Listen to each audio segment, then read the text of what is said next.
Welcome बच्चों, हमारा coordinate geometry ये चैप्टर चालू है जिसमें हमारे पास है एक्सरसाइज 5.2 जिसमें हमको आज क्वेश्चन नंबर 10, 11 और 12 देखना है।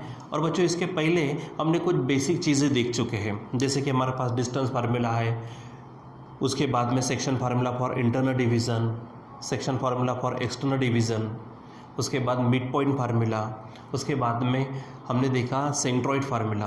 और इन सब फार्मूले का ऑलरेडी हमने इस्तेमाल किया हुआ है।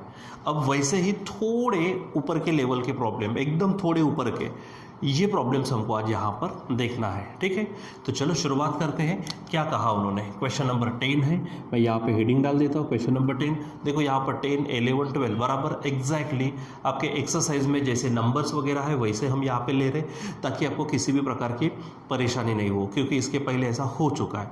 तो चलो यहाँ पे शुरुआत करते हैं। हमारे पास है क्वेश्चन नंबर 10। चलो सबसे पहले पढ़ लेते क्या कहा उन्होंने। Find the coordinates of the points, यानी आपको कुछ पॉइंट्स के कोऑर्डिनेट्स निकालने हैं of trisection, point of trisection. अब बच्चों इसके पहले आपने बाइसेक्शन ये शब्द तो पढ़ा ही होगा, आपने इसके पहले क्या पढ़ा होगा? बाइसेक्शन। बाइसेक्ट करने का मतलब दो इक्वल पार्ट करना, उसी प्रकार ट्राइसेक्शन है, ट्राइसेक्ट करने का मतलब तीन इक्वल पार्ट्स। ठीक है, अब देखते किसके, of the line segment A B. एक लाइन सेगमेंट ए बी है, मैंने कार्डबोर्ड उठा लिया है नीचे से। अब मान लीजिए कि मैं यहाँ पर एक छोटा सा लाइन सेगमेंट ए बी निकालता हूँ। मान लीजिए ये पॉइंट है ए, ये पॉइंट है बी, और इसको जोड़ दो तो हमें ये लाइन सेगमेंट ए बी मिल गया है। ठीक है, चलो इसको मैं रख देता हूँ। अब यहाँ पर मुझे क्लॉथ की भी ज़रूरत पड़ सकती है। यहाँ पर हमारे पास है ये लाइन सेगमेंट ए बी, और इसका क्या करना है? इसको ट्राइसेक्ट करना है, यानी इसके तीन इक्वल पार्ट्स करने हैं। देखो बच्चों यहाँ पर जैसे ये सेगमेंट ए बी अगर है, अगर मैं एक ही पॉइंट बीच में ले लूँ तो इसके क्या होंगे? सिर्फ दो इक्वल पार्ट्स होंगे। अब मुझे क्या चाहिए? इसके तीन इक्वल पार्ट्स चाहिए, इसलिए इसके बीच में मुझे दो पॉइंट इंसर्ट करने पड़ेंगे। ठीक है, तो मान लीजिए पॉइंट पी है, पॉइंट क्यू है। अब देखो भला यहाँ से ये एक पार्ट, ये दूसरा पार्ट, ये तीसरा पार्ट, ऐसे तीन पार्ट बन गए। इसका मतलब लाइन सेगमेंट ए बी को ट्राइसेक्ट अगर करना है तो दो पॉइंट्स की ज़रूरत पड़ेगी। मान लीजिए कि मैं ये ले लेता हूँ, ये पॉइंट P है। ठीक है, इसको हम क्या कह लेते हैं? पॉइंट P, और ये मान लीजिए पॉइंट Q है। इसका अर्थ क्या हुआ कि हम यहाँ पे लिखेंगे कैसा? Point P and point Q trisect the segment A B. ठीक है, वो क्या करते हैं? उसको ट्राइसेक्ट करते। या फिर आप ऐसा बोल सकते हैं, points P and Q are points of trisection of segment A B, ये भी चलेगा। ठीक है, और फिर कौन ट्राइसेक्ट कर रहे हैं? Point P and point Q. तो उन्होंने पूछा है find the coordinates of the points of trisection, यानी आपको पी और क्यू निकालना है। सो इसका ये मतलब है कि आपको ए और आपको बी दिया गया होगा। और वैसे भी देखो आगे में line segment A B with coordinates of A क्या है? 2,7। मैं इसी के नीचे लिख देता हूँ, इसको कहूँगा मैं 2,7। और क्योंकि एंड पॉइंट है मैं इसको नाम दे देता हूँ, ये x1 मान लो, y1। ठीक है, आप इसको इस तरह से लिख सकते हो। यहाँ पे b दिया है उन्होंने, क्या है? -4, -8। इसको मैं दे देता हूँ x2, y2। जैसे हम स्टार्टिंग में लिखते हैं ना, गिवन डेटा एक के नीचे एक वैसा लिखा तो भी चलेगा। आप इस तरह से शो करते हो, डायग्राम थोड़ी बनानी पड़ेंगी तो भी चलेगा। और यहाँ पे आप हल्की सी मार्किंग कर सकते हो, ये और ये तीनों क्या है? इक्वल है। ठीक है, तो चलो अब इसके अनुसार हमारे डायग्राम बन गए। अब डायग्राम के अनुसार काम करते हैं। फिर से एक बार क्वेश्चन पढ़ लेते हैं। Find the coordinates of the points of trisection of the line segment A B with A and B, they are having some coordinates. ठीक है, सो ए और बी, इनको जोड़ने वाला लाइन सेगमेंट ए बी हो गया। उनके बीच में पी और क्यू, हमने दो पॉइंट्स ले लिए जिनके कोऑर्डिनेट्स हमको निकालने हैं, और ए और बी के कोऑर्डिनेट्स हमको दिए हुए हैं। ठीक है, तो चलो पहले तो फ्रॉम फिगर लिखना शुरू कर देते हैं। क्या बोलेंगे यहाँ पर हम? From figure. क्या बोलेंगे? चलो बताओ क्या पॉइंट्स कौन से? पॉइंट्स पी एंड क्यू क्या करते हैं? ट्राइसेक्ट करते हैं। Trisect the segment A B. Segment A B को क्या करते हो? ट्राइसेक्ट करते। तो तीन इक्वल पार्ट्स कौन से होंगे? सो मैं कहूँगा A P is equal to P Q is equal to B Q बोलो या फिर आप क्यू भी बोल सकते हो। देखो 3 पार्ट, पहला ए पी, दूसरा पी क्यू और तीसरा क्यू भी हो जाएगा। ठीक है, ये आपको ध्यान में रखना है। अब बच्चों यहाँ पर क्या करना है, हमारे पास में जो जो चीज़ें हैं उन चीज़ों में हमारे पास मिड पॉइंट है, अगर ट्राइंगल है, मीडियंस है तो सेंट्रोइड। अब ट्राइंगल मीडियन तो यहाँ पे है ही नहीं, चलो हटा दो इसको। अब बात करते हैं मिड पॉइंट की। तो अगर मैं पॉइंट पी का विचार करूँ तो देखो ये पार्ट सेम है, तो ये जो पॉइंट पी है ना, ये point P segment A Q का क्या बन सकता है, मिड पॉइंट। लेकिन मुझे अगर पी के कोऑर्डिनेट्स निकालने हैं, so I should know A and Q, लेकिन क्यू तो मालूम नहीं है। चलो इधर अगर बढ़ते हैं पी बी के बारे में, तो क्यू उसका क्या होगा, मिड पॉइंट। तो यहाँ पर भी पी और क्यू दोनों नहीं मालूम, तो यहाँ पे मिड पॉइंट का फार्मूला फिलहाल नहीं लगा सकता, तो फिर थोड़ी सी ट्रिक यूज़ करते हैं। अब आप देखो यहाँ पर टोटल कितने पार्ट्स हुए, एक है ए पी, दूसरा पी क्यू, तीसरा क्यू बी, और तीनों पार्ट सेम है। तो बच्चों मैं ऐसा नहीं कह सकता हूँ क्या, अगर एग्जाम्पल ये अगर 1 है तो ये भी 1 होगा, ये भी 1 होगा, लेकिन इन दोनों को जोड़ दो, ये पी और बी तक, तो ये दोनों 2 पार्ट्स होंगे। देखो पी बी कितने पार्ट होगा, 2 पार्ट, और ए पी कितना होगा, 1 पार्ट। ठीक है, ध्यान देना कि पी बी हमारे पास 2 पार्ट होगा और ए बी हमारा 1 पार्ट होगा। ठीक है, इसको मिटा देता हूँ। सो यहाँ पर अगर मैं पॉइंट पी की बात करूँ, आप पॉइंट क्यू के लिए भी सोच सकते हो। सो अगर मैं पॉइंट पी की बात करूँ तो पी से ए तक एक पार्ट है, और वही पी से बी तक एक पार्ट पी क्यू, दूसरा पार्ट क्यू बी, यानी पी से बी तक 2 पार्ट और पी से ए तक एक पार्ट। इसका ये मतलब है कि हमारा ये जो पॉइंट पी है, ये पॉइंट पी पूरे सेगमेंट ए बी को 2 पार्ट्स में डिवाइड करता है। पहला पार्ट है ए पी, दूसरा पार्ट है पी बी। अच्छा, ये जितना है ये उसके डबल होगा, सो मैं यहाँ पे ऐसा कह सकता हूँ पॉइंट पी, ठीक है, divides segment A be in the ratio. पहला पार्ट कितना पार्ट है, 1 पार्ट, और दूसरा पार्ट है 2 पार्ट्स, यानी रेशो बनेगा 1:2। बस ये आपको थोड़ा समझना है। ठीक है, पहले तो हमने मिड पॉइंट का विचार करके देखा, तो फिलहाल बन नहीं रहा, तो इसलिए हम क्या करेंगे, यहाँ पर हमारे पास में section formula for internal division या फिर section formula for external division से जाते हैं। तो पॉइंट पी का विचार करता हूँ, तो पी से ए तक एक पार्ट और पी से बी तक हमारे पास 2 पार्ट है, यानी मैं ये कह सकता हूँ कि point P divide segment A B internally in the ratio, ये एक पार्ट और ये दूसरा पार्ट, यानी 2 पार्ट, यानी 1:2। यानी क्या लिख सकते हैं यहाँ पर हम, so we can write here point P, क्या कहेंगे हम, पॉइंट पी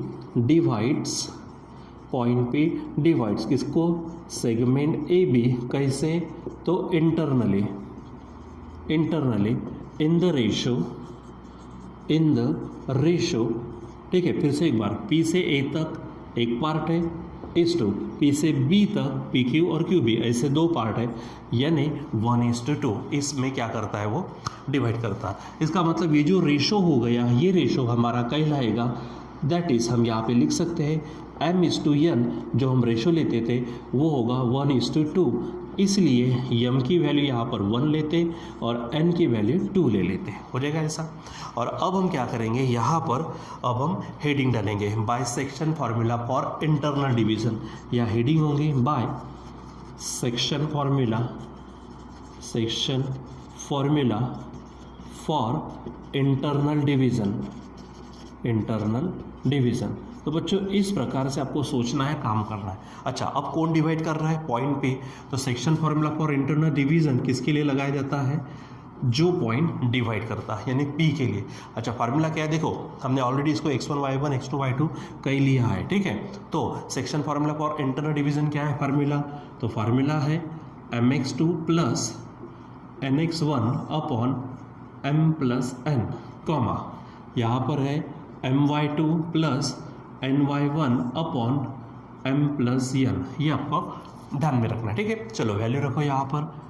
सो यम, अब देखो यम कितना है, यहाँ पर यम है हमारे पास में 1 × x2, तो x2 होगा हमारे पास -4 प्लस यन, देखो आप यहाँ पर कितना है 2 है, फिर उसके बाद में x1 देखो तो x1 है हमारे पास फिर से 2 और नीचे में m प्लस n मतलब 1 प्लस 2 बराबर अपने अपने जगह पे वैल्यू रखो। ठीक, चलो अब काम करो। चलो बताओ यहाँ पर ये जो यम है, फिर से यम कितना है, यस 1 इंटू y2 देखो कितना है, यहाँ पर है -8 प्लस यन देखो यन है हमारे पास 2 इंटू y1 देखो कितना है 7 अपॉन m प्लस यन मतलब 1 प्लस 2, तो यहाँ पर 1 प्लस 2। अब इसको सॉल्व कर लेते, ठीक है, तो सॉल्व करिए चलो इसको।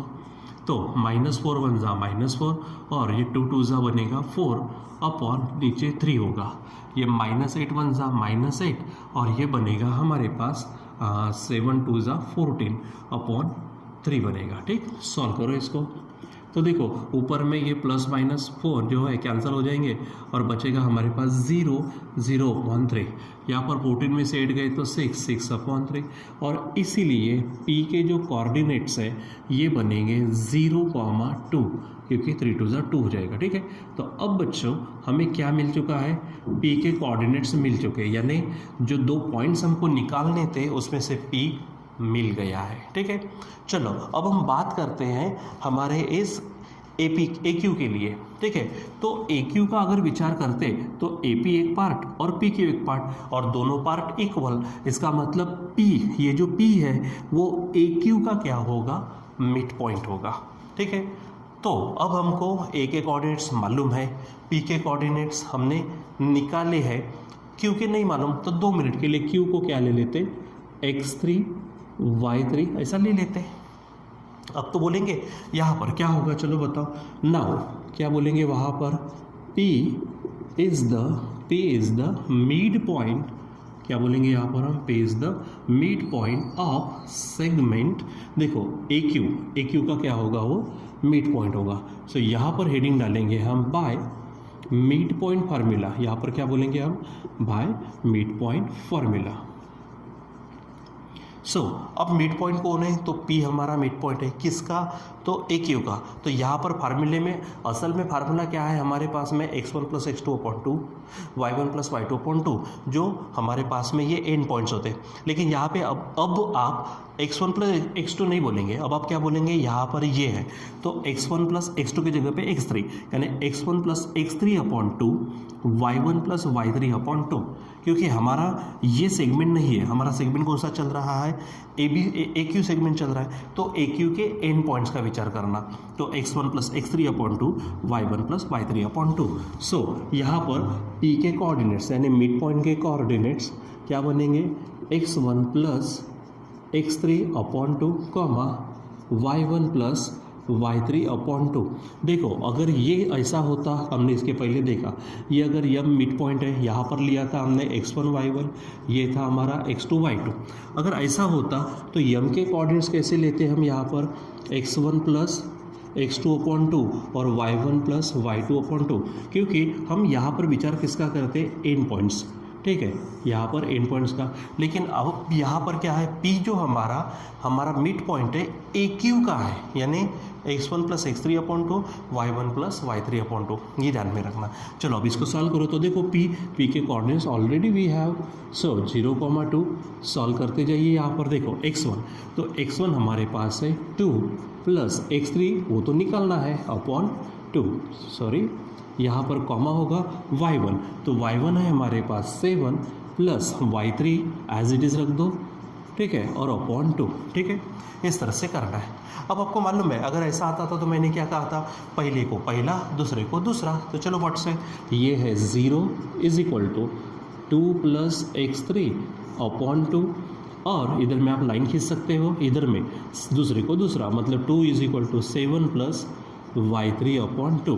यहाँ पे अगर 2 से मल्टीप्लाई करेंगे तो 0 is equal to 2 plus x3, इसलिए x3 को अकेला करो तो ये 2 इधर आ जाएगा तो -2, और ये 2 2 सा बनेगा 4, 7 प्लस y3। अब 7 को इधर भेजो तो 4 माइनस 7 यानी y3, so y3 is equal to -3, ऐसा हो जाएगा यहाँ पर। ठीक है, और फाइनली हम यहाँ पे लिख सकते हैं कोऑर्डिनेट्स ऑफ Q, क्या थे वो, x3, y3, और हमारा आंसर यहाँ पे क्या बन जाएगा, Q कोऑर्डिनेट्स बनेंगे x3 की वैल्यू -2 और y3 की वैल्यू -3। सो इस प्रकार हमें P और Q दोनों को क्या मिल गए, कोऑर्डिनेट्स। हाँ बच्चों, बस एक बात ध्यान में रखना, यहाँ पे उन्होंने P और Q का कहीं पे भी जिक्र नहीं किया है, उल्लेख नहीं किया, हमने वो हमारे मन से लिए थे। तो इसलिए जैसा उन्होंने क्वेश्चन में कहा था, आप वहाँ पे राइटिंग में आंसर में लिखो, कैसा, find the coordinates of points of trisection, यानी आप यहाँ पे हेडिंग दे देंगे। सो क्या बोलेंगे आप, कोऑर्डिनेट्स ऑफ, पूरा लिखने के एवज में एक लाइन लिख दो, एक दो वर्ड के, ठीक है, रिक्वायर्ड पॉइंट्स, क्या बोलेंगे आप, रिक्वायर्ड पॉइंट्स, ठीक है, आर, ठीक है। सो पहला क्या है हमारे पास 0,2 एंड दूसरा है हमारे पास -2, -3, ऐसा, या फिर आप पूरे की पूरी लाइन भी लिख सकते हो। दूसरी बात, यहाँ पर ये आंसर अगर आगे पीछे होता है कोई फ़र्क नहीं पड़ता, ठीक है बच्चों। सो यहाँ पर ये इस तरह से हमको क्या करना होता है, सॉल्व करना होता है। देखो क्वेश्चन हमें जिस भी तरह से आए, बस वहाँ पे थोड़ा अच्छी पद्धति से अगर आप ठंडे दिमाग से सोचते हो तो बराबर अपने आप आंसर आ जाता, ठीक है। बस बात यह है कि हम वहाँ पे थोड़ा सा विचार नहीं करते, और क्योंकि आप सभी को मालूम है कि हमारी अभी जो शिक्षा प्रणाली है वो अभी बदलने जा रही है, भले उसका इम्प्लीमेंटेशन बाद में होने वाला है। इसके ऊपर में हम एक आधा छोटा सा वीडियो बीच में बनाने वाले, ताकि आपका थोड़ा सा जो कन्फ्यूज़न है इस संबंध में वो यानी कैंसिल हो जाए, निकल जाए यहाँ से, ठीक है। सो उसके लिए हम काम करेंगे ही। सो बच्चों यहाँ पर देखो हमारे पास आज 3 क्वेश्चन थे, 3 क्वेश्चन में से मैंने एक क्वेश्चन आपको पढ़ाया है। अब आपको सबसे पहले ये 2 क्वेश्चन पढ़ाऊंगा तो मैं ही, टेंशन वाली बात नहीं, लेकिन अभी आपको ऐसे ही ये क्वेश्चंस को देख कर पहले इन क्वेश्चंस को सॉल्व करने का घर पे क्या करना है, ट्राई करना है, ठीक है। ट्राई बट डोंट क्राई, मालूम है ना। सो पहले आप इसको घर पे सॉल्व करने की कोशिश करो। जैसे यहाँ पर थोड़ा सा मैं आपकी मदद करना चाहूँगा। यहाँ पे देखो 4 इक्वल पार्ट्स का है, आप पूरा जब क्वेश्चन पढ़ेंगे तो इसी तरह का क्वेश्चन मिलने वाला है। ट्राइसेक्शन का मतलब 3 इक्वल पार्ट, यहाँ पे 4 इक्वल पार्ट्स है। तो यहाँ पर क्या होगा, जैसे ये ए और बी है तो 4 इक्वल पार्ट, जैसे 3 इक्वल पार्ट्स के लिए 2 पॉइंट बीच में है, 3 इक्वल पार्ट्स, 4 इक्वल पार्ट्स के लिए 1 2 ऐसे 3 आएंगे। तो इसको आप बोल देना P बोल देना, Q बोल देना, R, और यहाँ पे आपको ये दिया जाएगा। अब इसमें सबसे अगर बीच में देखो तो ये जो Q है, ये Q आपको सबसे पहले मिलेगा, ये Q आपको सबसे पहले, क्योंकि देखो ना यहाँ से ये 2 पार्ट, यहाँ से ये 2 पार्ट, इसका मतलब ये जो Q है, ये Q आपके AB का क्या बनेगा, मिड पॉइंट बनेगा, ठीक है। सो सब जैसे यहाँ पर मैंने क्या किया था, चांस नहीं था, इसलिए section formula for internal division लगाया पहले, और उसके बाद mid point formula. But here there is a greater chance, बहुत ज़्यादा चांस है यहाँ पर।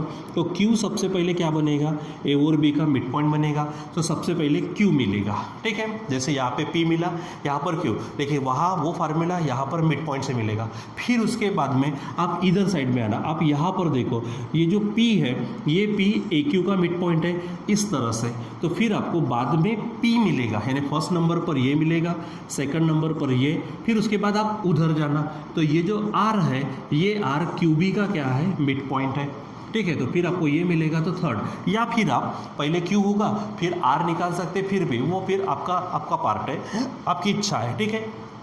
तो इस तरह से, अच्छा यहाँ पे सेक्शन फार्मूला लगाने की ज़रूरत नहीं है, डायरेक्ट बता रहा हूँ, ये AB का मिड पॉइंट Q मिलेगा, फिर AQ का मिड पॉइंट P मिलेगा, फिर QB का मिड पॉइंट R मिलेगा, तीनों जगह पे मिड पॉइंट लगा दिए, ठीक है। यहाँ पे ऐसा करेंगे। उसके बाद में हाँ कहीं ज़रूरत पड़ती है तो आप x3 y3 x4 y4 ये कर ले सकते हैं आप बीच में, ठीक है।